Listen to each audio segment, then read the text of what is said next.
Comienza Partida Doble, el programa de ciencias económicas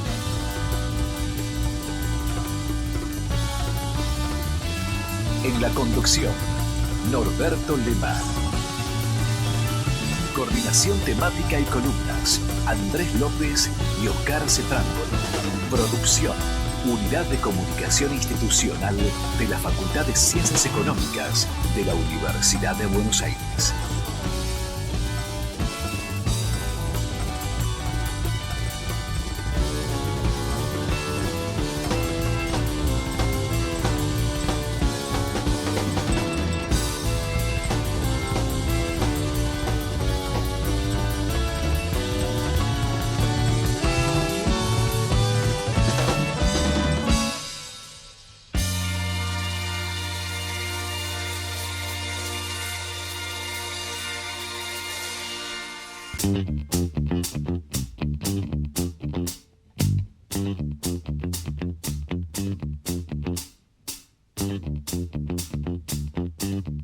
Arrancamos otra edición de Partida Doble, el programa de la Facultad de Ciencias Económicas de la Universidad de Buenos Aires. Me acompañan, por supuesto, como siempre, el señor Oscar Cetrángolo. ¿Cómo le va, profesor? ¿Cómo anda? Excelente, ¿cómo anda usted? Me gustaría estar excelente como usted, le digo la verdad, ¿eh? Yo lo hago para dar envidia. Usted hace car office. Yo hago car office porque yo así compruebo la estanqueidad y la aislación del vehículo. Saber si tiene aislación a los ruidos externos, que es una de las cosas que se comprueban cuando un vehículo se prueba, es la aislación del medio externo. Y la verdad, ahora tengo una camioneta. Y es una camioneta de trabajo y está bastante bien por el precio del vehículo. Bueno. Así que estoy acá. No es muy cómoda la butaca, eso sí, lo tengo que decir, pero bueno, estamos bien. Nos acompaña el señor Andrés López. ¿Cómo le va, profesor? ¿Cómo está? Muy bien, acá. ¿Está cocinando hoy? No. No, hoy no. Hoy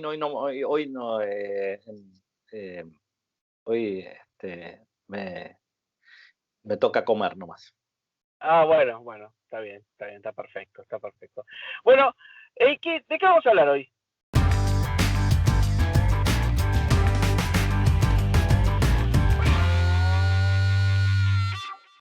La vuelta al trade-off o la necesidad de compromisos entre las restricciones a la actividad y el nuevo avance del virus, ¿no? Que le pone presión a una economía que todavía no se había terminado de recuperar, ni mucho menos, ¿no? No es que, especialmente los sectores de servicios, todavía están en general por debajo de las cifras pre-pandemia, y cuando estaban levantando vuelve a caer las restricciones. Bueno, y se ven las discusiones, ¿no? Por lo que uno lee de los diarios, ¿no? Porque al menos yo no estoy en el debate interno el día a día, que los gobiernos se dirimen entre el aumento de casos y la necesidad de hacer algo, pero la dificultad para tomar decisiones muy drásticas, no solo por la cuestión del cumplimiento social, que yo no sé cuál es ese nivel de cumplimiento posible, sino por algo bastante más concreto, que es la intención de no volver a afectar la actividad económica o hacerlo del menor modo posible. Pero bueno, como el otro día yo decía en Twitter a alguien con el cual discutía, en todo caso, me alegro de no ser yo el que toma esas decisiones. Claro.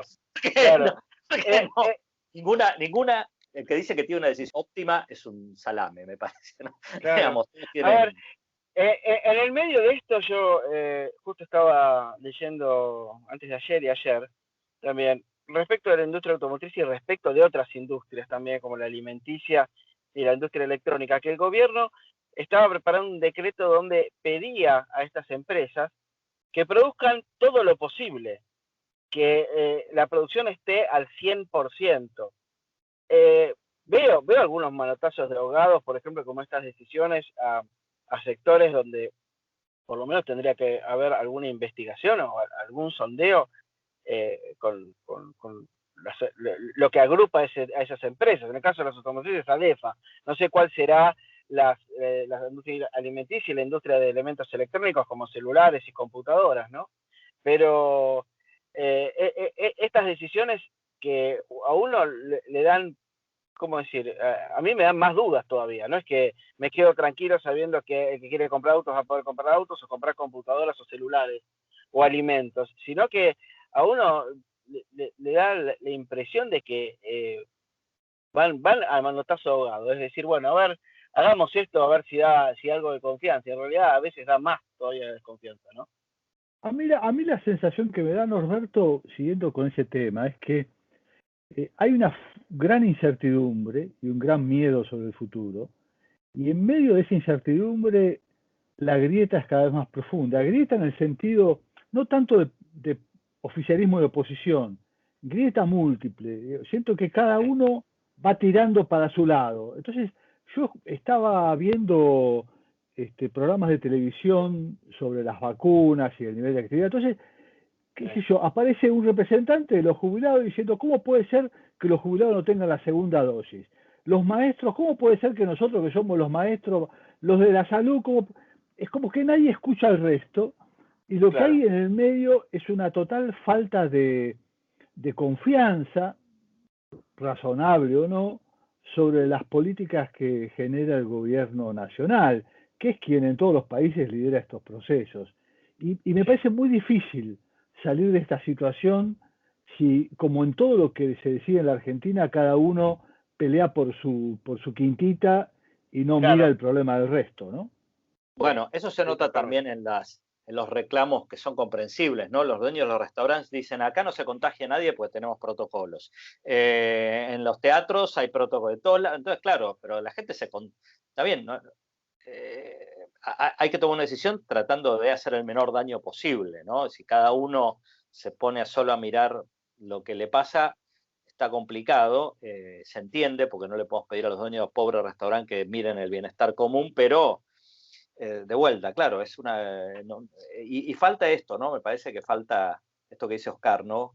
Se ha erosionado, ya la confianza en el Estado argentino venía en picada, ¿no? Digamos, desde hace tiempo atrás, y esto dificulta. Y con relación a lo que decía Norberto, creo que también ahí muestra que hay cierta, no sé, que todavía falta falta coordinación dentro de los temas económicos, ¿no? Digamos, de las decisiones en el ámbito económico. Nosotros sabemos, una de las primeras cosas que te enseñan como economista, Norberto, es que no podés controlar precios y cantidades a la vez, ¿no? O sea, Claro, exactamente.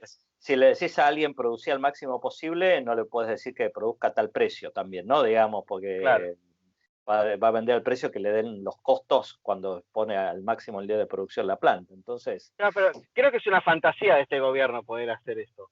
Algo imposible, ¿no? Pero creo muchas veces que lo tienen como fantasía, porque tratan de controlar precios máximos y a la vez le dicen a las empresas lo que tienen que producir. Yo realmente digo, es algo, como vos decís, es el ABC, ¿no? Pero creo que tiene una fantasía que se puede hacer, parecería, no sé. Bueno, pero ya me parece que estamos entrando en el tema que vamos a charlar con nuestra invitada, así que creo que podríamos cortar y charlar con ella. Bueno, dale. Esperemos a ver qué nos cuenta acerca de este tema.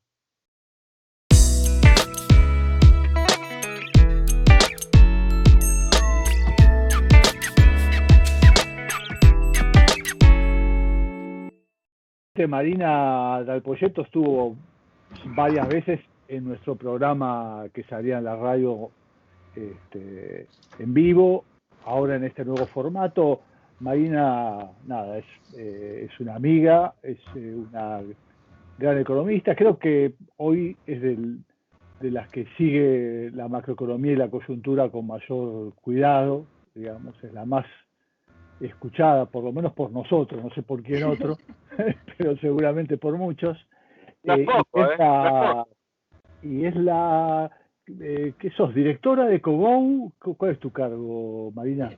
Ponele directora ejecutiva de Cogou. Directora ejecutiva de Cogou, que es, como correspondía a lo que decía antes, una consultora que viene haciendo informes periódicos muy, muy leídos. Bueno, ¿qué tal, Marina? ¿Cómo estás? Muy bien, ¿cómo andan? Bueno. Si te parece, habría que hacer una pregunta para romper el hielo, y yo diría, ¿qué es lo que más te preocupa hoy?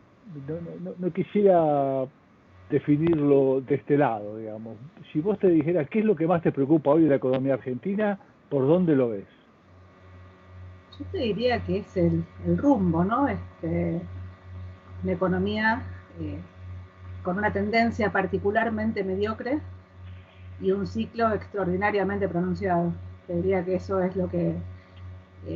y lo que veo es que cada vez que te ves oportunidades para intentar encarrilar ese ciclo, tratar de minimizar el ciclo y ponerle una tendencia más razonable, digamos, que implique algún esquema de estabilización que permita moderar la inflación y sentar las bases para un crecimiento. Mi sensación es que la política local, de alguna forma, siempre se empecina en desaprovecharlo. Te diría que de un lado y el otro de la grieta, y parados a hoy, mi sensación es que el debate sobre cualquiera de los temas de la coyuntura que toques, cualquiera, desde la política tributaria, el régimen laboral, las tarifas, la apertura o no de la economía, digo, hacer el paneo de temas que tenés, digamos, todos los temas se debaten desde tribunas y las decisiones que se van tomando siempre tienen de nuevo un foco extraordinariamente cortoplacista. Vos pones más acento sobre temas de la negociación política que sobre el manejo técnico de la política económica, que pareciera ser lo más profesional posible. Sí, yo lo que te diría es que, de nuevo, digo, no voy a hacer el foco hoy, pero podríamos hacerlo.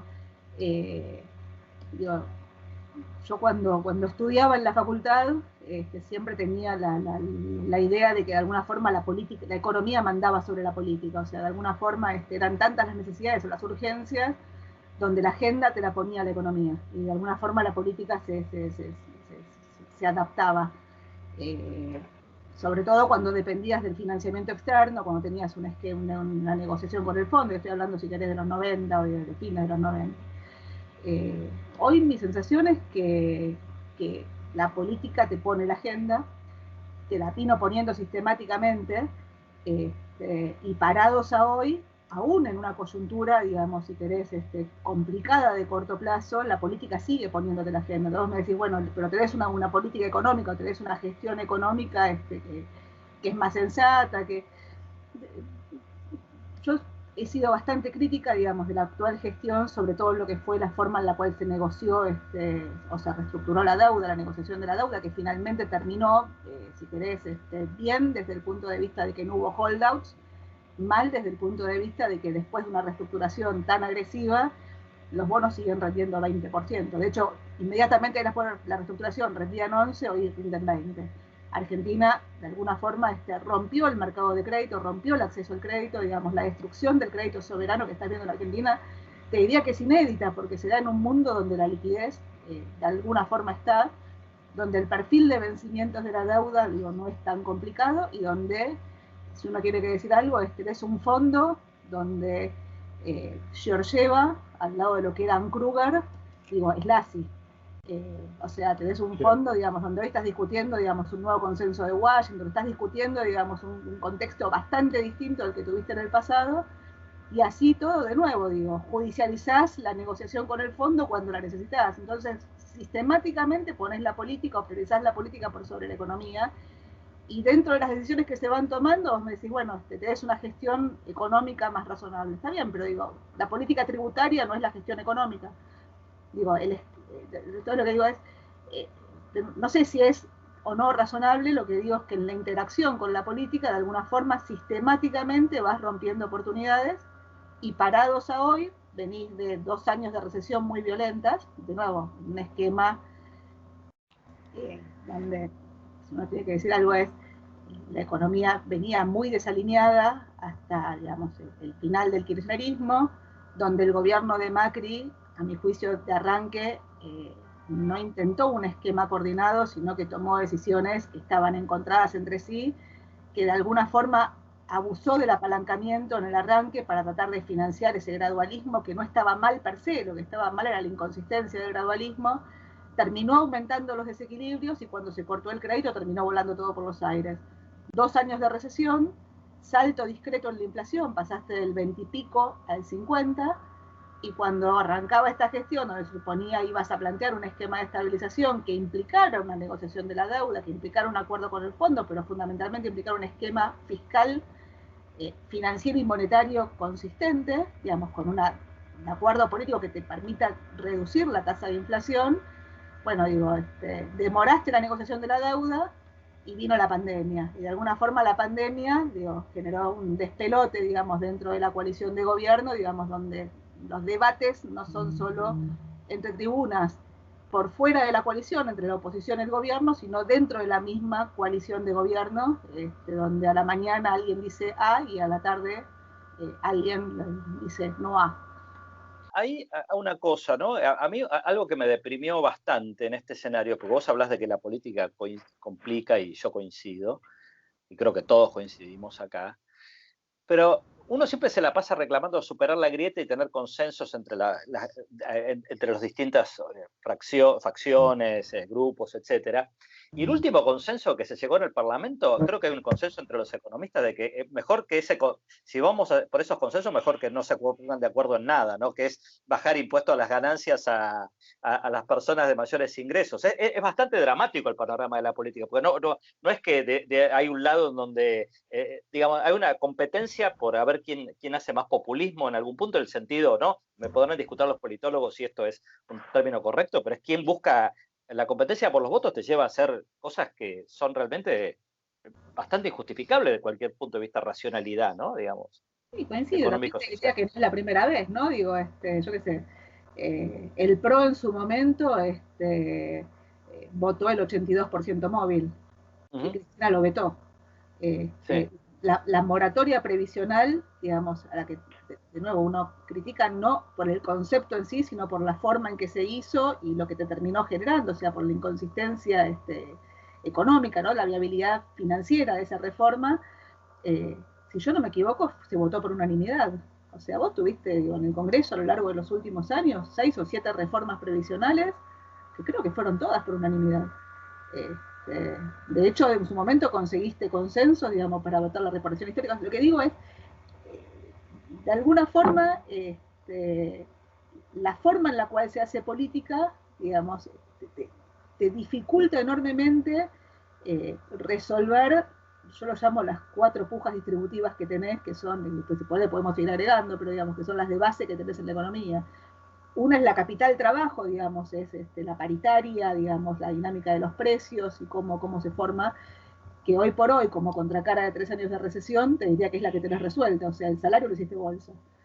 Después tenés la presión impositiva, la economía, la discusión es, bueno, la carga tributaria, entonces cómo bajás la carga tributaria y financiás el Estado que tenés. La tercera, te diría, es la segunda es sector público-privado, o sea, la carga tributaria. La tercera es nación-provincia, bueno, digamos, la coparticipación, cómo repartís. La cuarta, te diría, son los precios relativos entre sectores. Porque de nuevo, digamos, si querés, Macri le devolvió rentabilidad a los sectores exportadores y generadores de energía, y hoy le estás devolviendo rentabilidad a los sectores mercado internistas, digamos, que tienen la economía protegida, costos laborales bajos, tarifas que te las están bajando, o sea, y vas por la vida, digamos, tratando de cambiar los precios relativos, que en un contexto de inercia inflacionaria tan alta, digo, te generan o cuasi rentas de un lado, o te generan, si querés, sectores que pueden, no sé si quebrar, pero sí gestar cambios de manos, como lo has visto.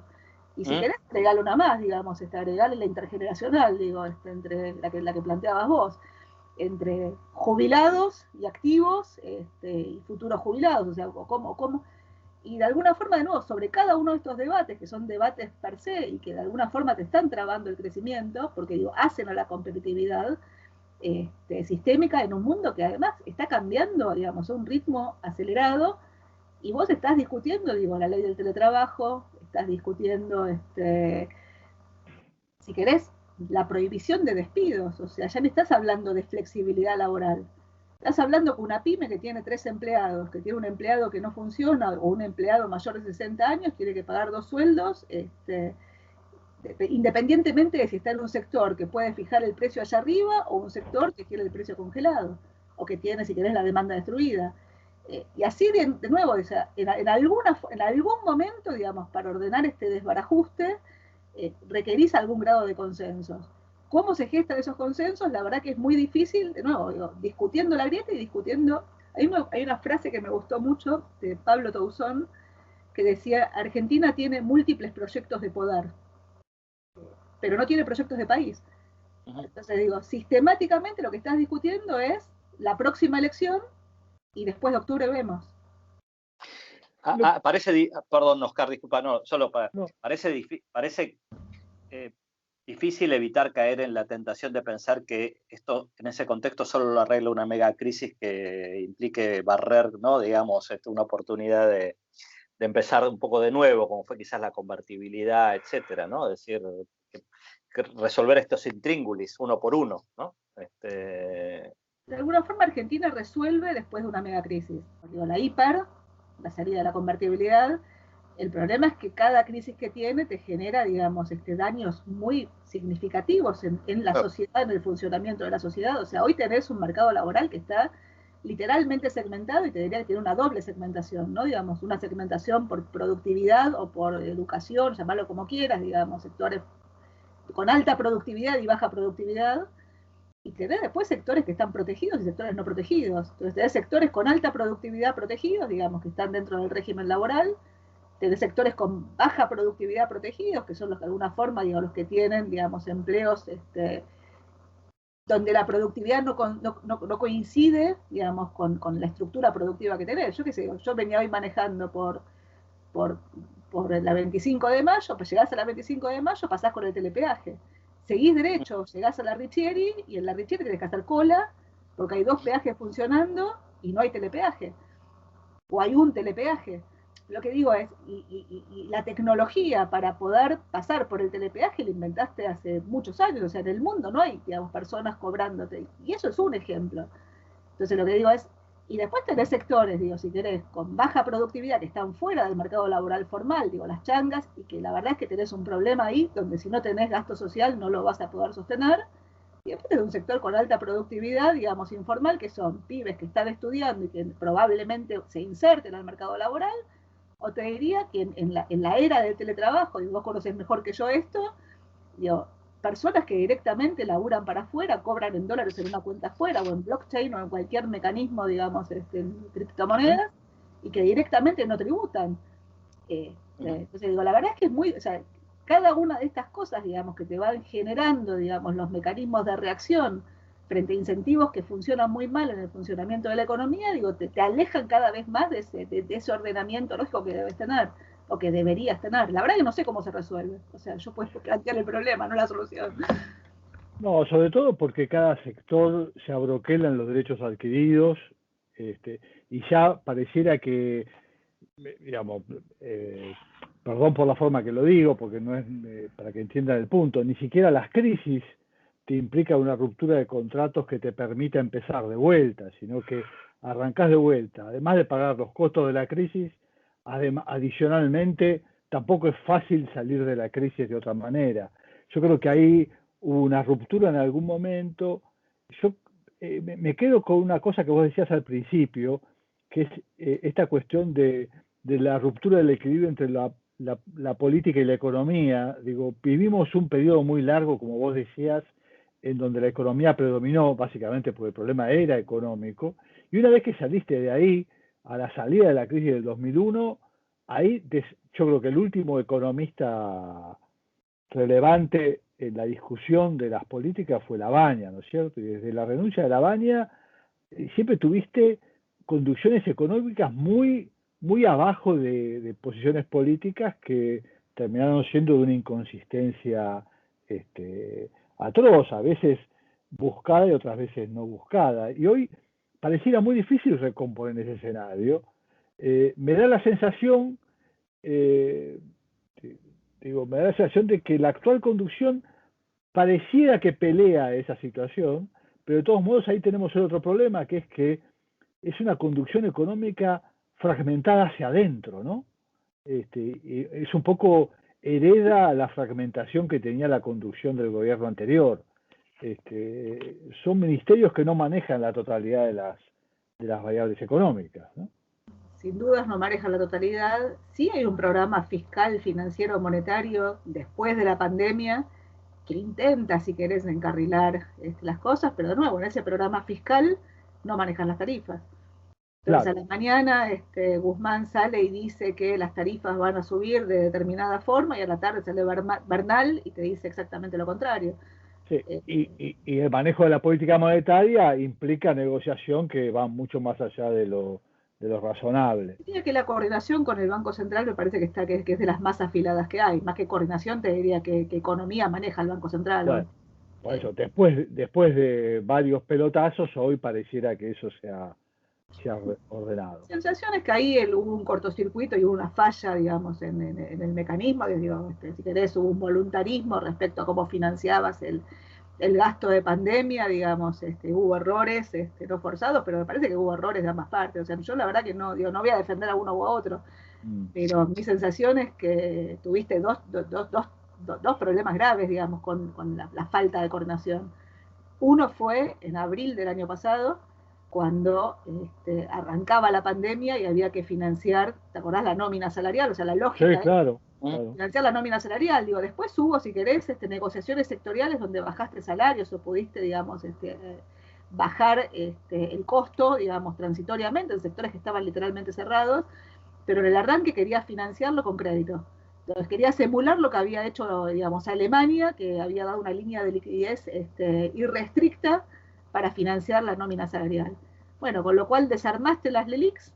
Ese desarme de las LELIQs hizo que los bancos se fueran de LELIQs, no podían bajar a pases porque no tenían, porque la normativa que había no les permitía bajar a pases, con lo cual literalmente la tasa marginal que recibía el banco por el peso adicional que no había prestado era cero.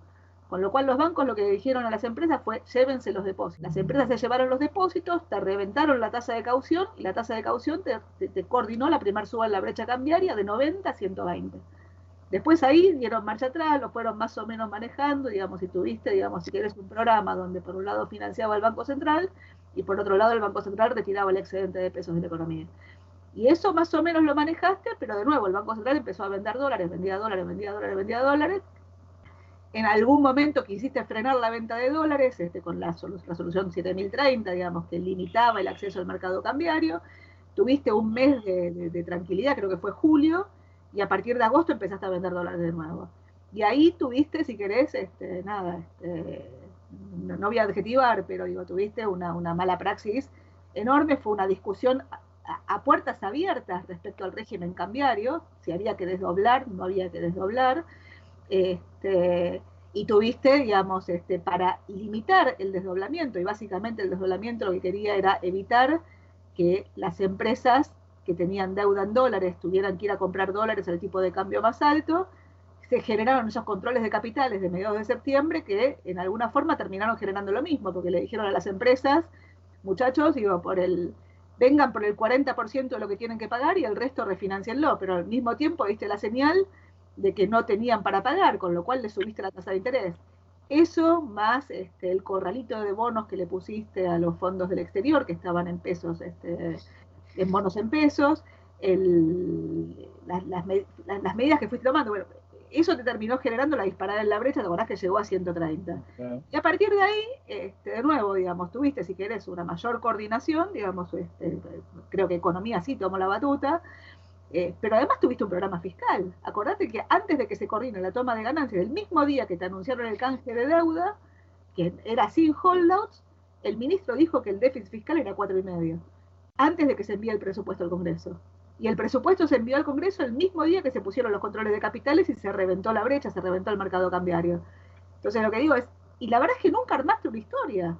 O sea, el salto en el déficit durante la pandemia, financiado con emisión, digamos, puede justificarse. Uno podría haber dicho, bueno, la tendrías que haber manejado de una forma distinta, tendrías que haber encontrado mecanismos para, de nuevo, digo, reducir algunos costos o reasignar el costo, digamos, dentro del presupuesto. Podrías haber, pero digo, el salto en el déficit que vas a tener, digo, y de hecho fue menor de lo que habías puesto en el presupuesto. En el presupuesto dijiste 8,4 y terminó siendo 6,4. Entonces digo, sobre el final del año tuviste, digamos, una menor emisión de pesos, en parte porque la economía se fue normalizando, en parte porque la inflación fue más alta y la recaudación reaccionó, y en la primera parte del año también venías con un programita. Ahora, en marzo, ese programita empezó a hacer un poquito de ruido. ¿Qué te pasó en marzo? Un vencimiento de deuda en pesos grande, se refinanció la mitad.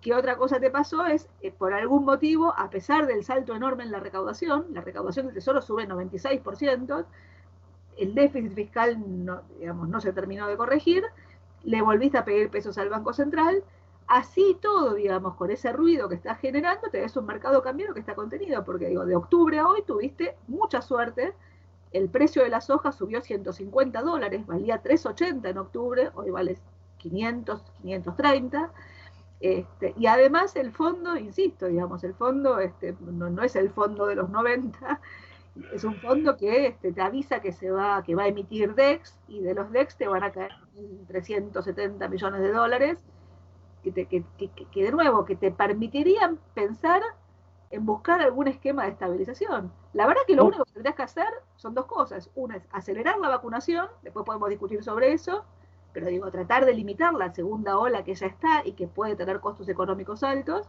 menos que los del año pasado, porque no te vas a meter en la cuarentena que te metiste el año pasado.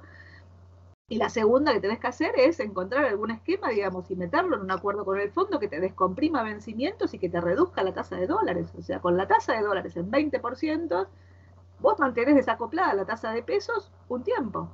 Ahora, el reloj corre y el riesgo de salto en la brecha cambiaria, sobre todo después de agosto, y acordate que tenés 2 meses y 3 semanas entre la elección de las PASO y la de medio término, la verdad es que medio terreno, digamos, terreno desconocido. Ahora, el prestigio de la conducción económica y el margen de maniobra dependen también del manejo de la inflación, que parece que ahí hay un problema, o vos no le das tanta importancia. No, sí le doy importancia, lo que pasa es que uno tiene que empezar por algún lado, digo, pero... No, está claro. No, sí, claramente, a ver, digo, vos, digo, ¿por qué el Banco Central volvió a comprar dólares? El Banco Central vuelve a comprar dólares en gran medida porque desplomaste la expectativa de devaluación.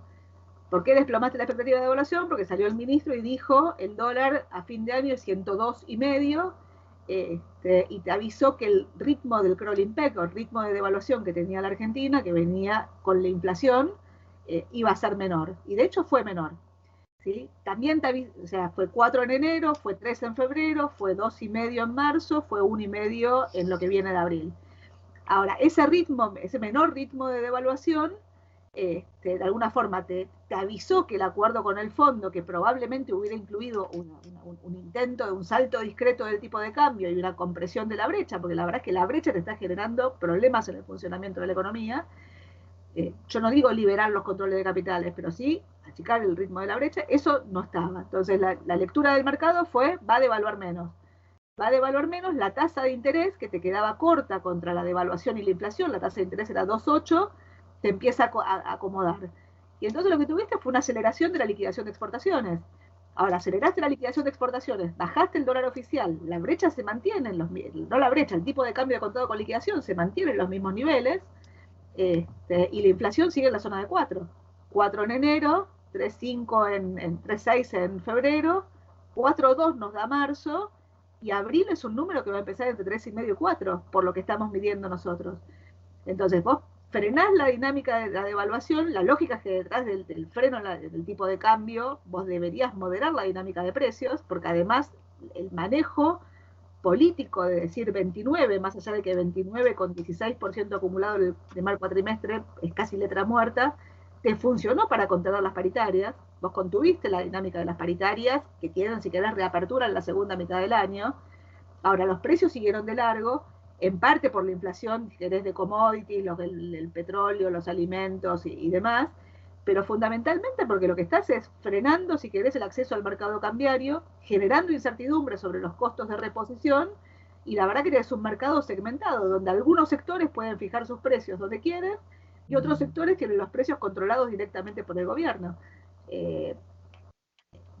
La dinámica de precios debería tender a moderarse si podés manejar el crawling. Yo creo que hay dos riesgos.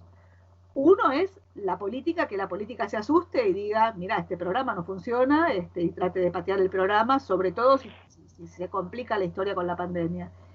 Ahora, el segundo riesgo es que aún manteniendo este programita que tenés, si no tenés una descompresión de los vencimientos con el fondo, bueno, digo, vos tenés entras el trimestre de oro, o sea, traspasaste los 3 meses complicados, entras al trimestre de oro donde la liquidación de exportaciones va a ser alta, por el precio de la soja que más te compensa la caída de las cantidades, pero después de julio, viste, viene agosto, y en agosto te vencen 400.000 millones de pesos, todos juntos. Tenés el resultado de las PASO, que de nuevo, sin capacidad de cambiar, si querés, el discurso de la política, si no hay un acuerdo con el fondo antes del 4 de agosto, no va a haber nada antes del 24 de octubre. Tenés el impuesto a la riqueza, que fue un factor de estabilización de la demanda de pesos, porque había argentinos que estaban entrando dólares al contado con liquidación, porque el impuesto se paga en pesos, se extendió el pago para el 16 de abril, y se permite pagar en cuotas, por el riesgo de salto en la brecha, muchos lo van a pagar en cuotas, con lo cual la expectativa es que eso te contenga, pero digo, en septiembre vencen las cuotas. Y entonces lo que digo es, y tenés menos oferta de dólares, entonces la oferta de dólares se te va a moderar, con lo cual, de nuevo digo, prima el corto plazo, pero no solo prima el corto plazo, sino que prima el corto plazo, a veces me parece que con riesgos que toma la política mayores, y con la probabilidad de que el impacto le termine pegando al propio gobierno. Así que, si querés, parecido a lo que le pasó a Macri, o sea, a Macri le pasó lo mismo. De alguna manera, sí. Escúchame, Marina, tu presentación es sumamente clara en la gran complejidad, lo cual no es nada fácil. Pero déjame que, no sé, o sea, no entendieron nada. No. Hay que escucharlo con cuidado, pero esta presentación vos solés hacerla para tus clientes, obviamente. Entonces quiero terminar con una periodo de reflexión de curioso. ¿Qué dicen los empresarios, los gerentes cuando te escuchan? ¿Qué cara ponen? ¿Qué percepción tenés vos de la gente que te consulta y escucha esta visión? La verdad que depende mucho de con quién hables, o sea, los interlocutores son distintos, o sea, no es que son los empresarios, digo, hay empresarios del sistema financiero, hay empresarios de la economía real, hay empresarios del sector de tarifas, hay empresarios, digamos, de la economía real, de sectores que de golpe les está yendo muy bien ahora, digamos, con la economía protegida. Entonces digo, la verdad es que, digamos, hay una discusión micro de cada sector y una discusión sobre el devenir de la Argentina. Respecto al devenir de la Argentina, todo el mundo está de acuerdo en que nada funciona y tiene que cambiar. Ahora, respecto a la micro, no todo el mundo está de acuerdo en ceder lo que debería ceder para poder conseguir a donde querés ir, ¿viste? O sea, todo el mundo está de acuerdo en que el ajuste lo haga el otro. Desde el lado empresario, desde el lado sindical, digo, pensá de nuevo que digo, durante la pandemia, la política educativa te la manejaron los sindicatos, la política bancaria te la manejaron los sindicatos. Cerraste los bancos. Acordate que lo que fue el día de pago, el primer día de pago de jubilados, cuando se dieron cuenta de que los jubilados no tenían tarjetas de débito. Cerraste los bancos, generaste un problema con el clearing. Y eso fue básicamente, digamos, sectores que siguieron cobrando el sueldo y que tienen, si querés, la posibilidad de quedarse en su casa sin riesgo. Y un bancario cobra 5 veces más lo que cobra, si querés, un empleado de la salud. Entonces lo que digo es, 4, no sé, digo, depende, digamos, del promedio, pero lo que digo es, o sea, por eso me parece que es mucho más fácil generar consensos respecto a dónde queremos ir, o sea, todos estamos de acuerdo que la pobreza es un escándalo y hay que bajar la pobreza.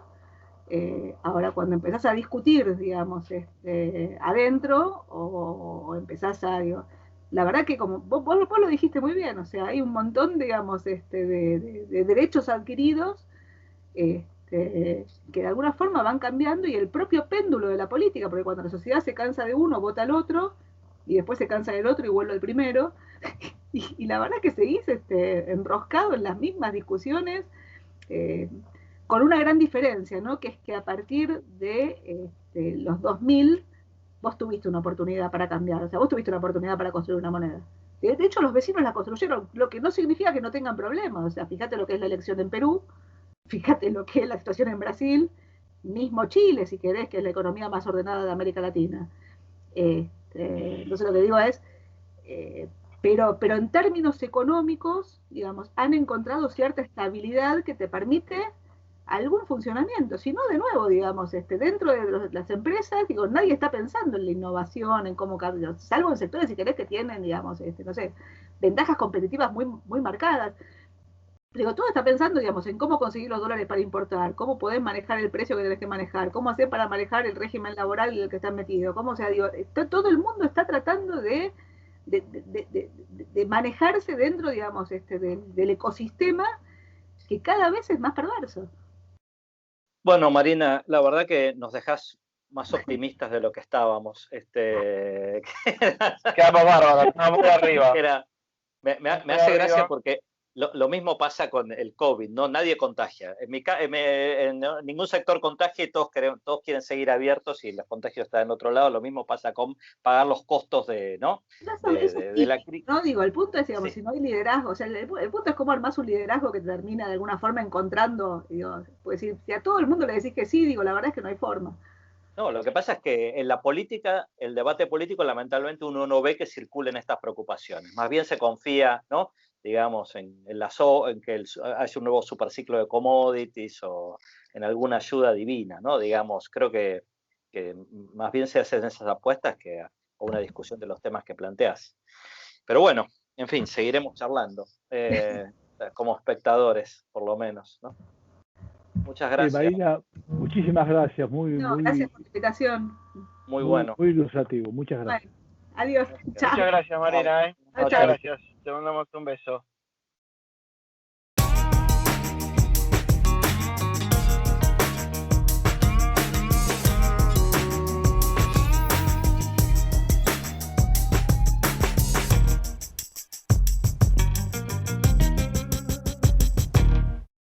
Bueno, estimados, acabamos de escuchar a Marina.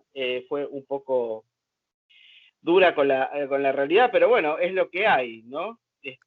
Una descripción que no paró de describir cosas, no sé a ustedes qué les pareció, pero no paró de describir cosas. Bueno, la realidad es sumamente compleja. Ella, como buena conocedora de los vericuetos de esa complejidad, no tiene otra manera de presentarlo que de esta manera, y creo que para nosotros bien. Es un gran, claro, es un buen servicio para los que nos escuchan, un poco tener esa visión donde la complejidad queda desnudada, ¿no? Bueno, entonces ahora yo propongo, vamos a presentar nuestra sección, que ya va a ser fija, que en realidad va a desnudar nuestra verdadera vocación para hacer un programa de radio, que es la música, ¿sí? La economía es una excusa, la música es nuestro verdadero objetivo, vamos a decir la verdad. Así que vamos a charlar un rato de música, y de qué música sería acorde a lo que habló nuestra invitada de hoy. No sé qué les parece. Yo pensé un tema, no sé, un tema que en realidad son dos temas distintos que tienen el mismo nombre. Vieron que en Estados Unidos uno le puede poner un tema el mismo nombre de otro que ya existe, ¿no? Digamos. Sí.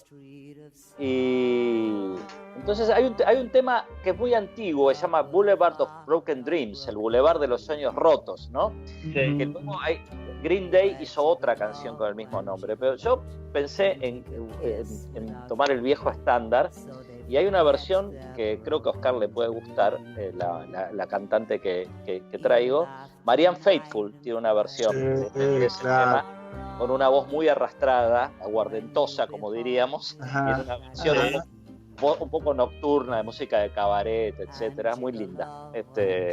Así que yo creo que la Argentina es un boulevard de sueños rotos, ¿no? ¿O no? Digamos. No, está muy bien.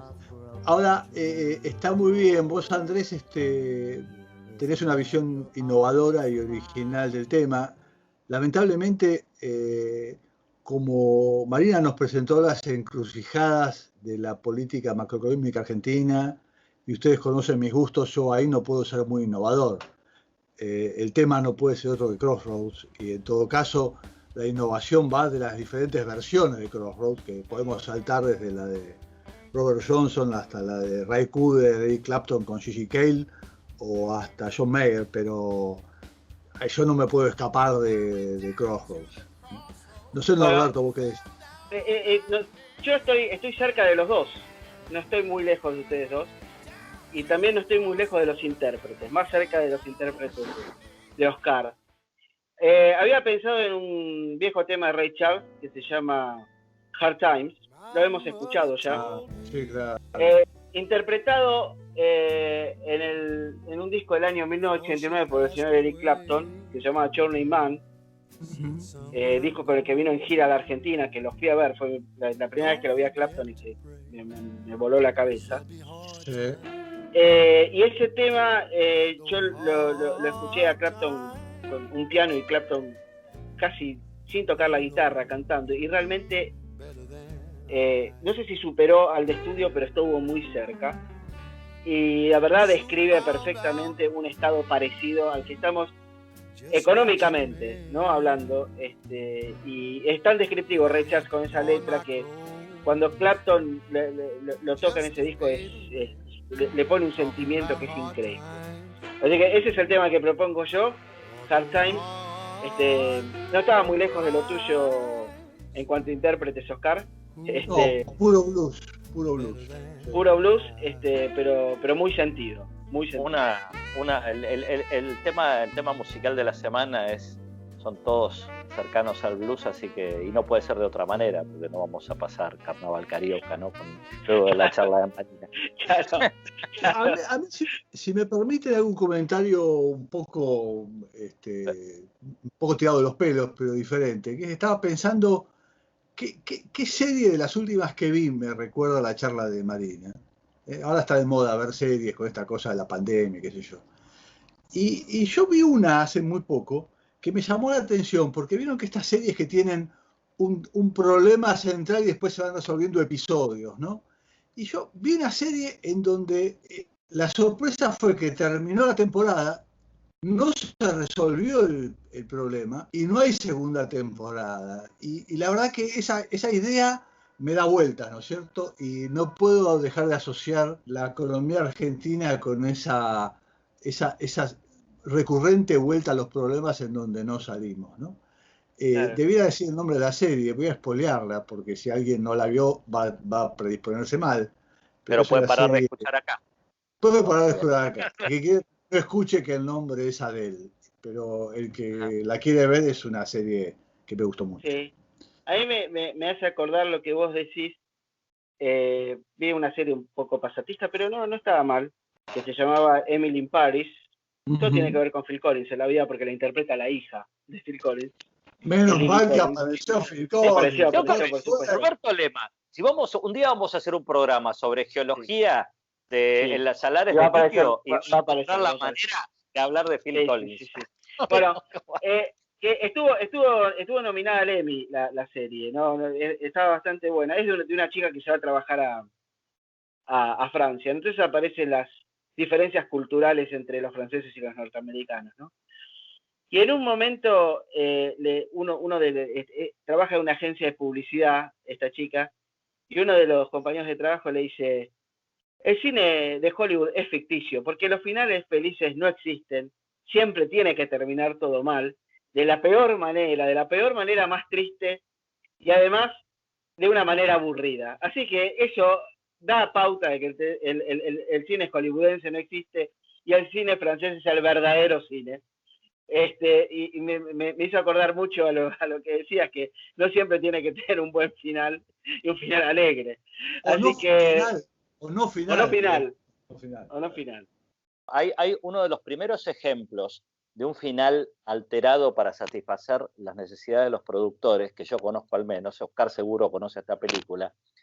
Por 1924-25, un gran director alemán llamado Friedrich Murnau hizo una película llamada El Último, que narraba cómo un portero de un gran hotel berlinés se hunde en el desempleo y en la pobreza, y la película terminaba con ese señor tirado en el baño del hotel, reducido a juntar las toallas de los visitantes que iban al baño, a usar el baño del hotel, cuando había sido el gran portero y le daban grandes propinas y iba con sus charreteras, etc. Como no gustó ese final, que era para pegarse un tiro en la cabeza, el director se le ocurrió que el portero se ganara un billete de lotería y terminara comiendo en ese hotel donde había sido portero y luego degradado a limpiador de baños, y la cámara girando a través alrededor de la mesa y todos riendo, etc. La enorme exageración daba la pauta de que todo eso, por supuesto, era un chiste, ¿no? Digamos, pero claro. hacía la necesidad. Y yo veo que a veces no, la economía argentina, a veces necesitamos que ganarnos la lotería para, ¿no? Digamos, para salir de... Estamos esperando que nos lleve con la algún ilusión, del cielo, ¿no? de que eso pueda llegar a suceder, ¿no? Que sea real. Y claro, y es como la película, termina como la película. Esa película en Argentina se llamó La Última Carcajada. Claro, sí es. Pero bueno, es un cine menor frente a otro ejemplo de un cine excelso, que fue una película de Enrique Carreras de la década del 70, me parece, se llamaba La Valija, con Luis Andrini, y que tenía la novedad muy discriminadora, y creo que hoy sería imposible hacerla, de tener dos finales, de manera tal de dar un final feliz en los barrios y un final triste en los cines del centro. Creo que es un caso único eso, ¿no es cierto? Es buenísimo esto. Es buenísimo. ¿Cuál versión ponemos en la nueva playlist de Partida Doble 2021 de Crossroads? ¿Cuál elegís? A mí me parece que la última que hace Clapton con Gigi Cale es muy linda. Y yo pondría esa. Excelente. Muy bien. Entonces, los oyentes ya saben, en breve vamos a contarles dónde encuentran la nueva playlist. Es muy posible que esta sección vaya creciendo bastante más y se iguale a la sección económica si tenemos éxito. Así que pueden decirnos que estuvo muy bien esto y no nos vamos a enojar. ¿Sí? Muy bien. Le mandamos un abrazo. Gracias. Chao. Chao.